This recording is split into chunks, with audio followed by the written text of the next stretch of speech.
کن لمحات میں مانگی جانے والی دعا جلدی قبول ہوتی ہے؟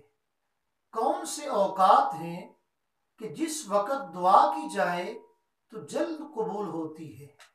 ویسے تو بندہ اپنے خالق سے جب بھی مانگے وہ سنتا ہے، دعائیں قبول بھی فرماتا ہے، بندوں پہ نوازشات بھی فرماتا ہے۔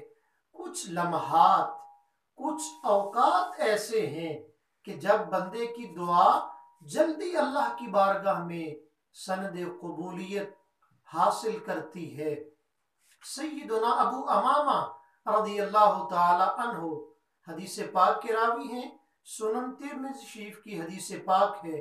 وجہ تخلیق کائنات بولیے صلی اللہ علیہ وسلم سے عرض کی گئی، جانے کائنات صلی اللہ علیہ وسلم ذرا ارشاد فرمائیں کن اوقات میں دعا جلدی قبول ہوتی ہے؟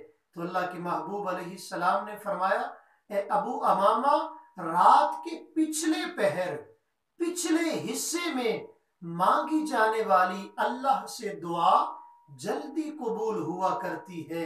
اور دوسرا فرمایا، فرائض نمازوں کے اختتام پر، فرائض نمازوں کے بعد جو دعا کی جاتی ہے وہ دعا بھی بڑی جلدی اللہ کی بارگاہ میں قبول ہوتی ہے۔ سو آئیے ہم بھی یہ حدیث رسول سن کر پچھلے پہر اٹھنے کی اللہ سے توفیق مانگیں، عادت بنائیں، نماز پنجگانہ کے بعد اللہ رب العزت سے دعا مانگنے کا معمول بنائیں۔ اللہ تعالی عمل کی توفیق عطا فرمائے۔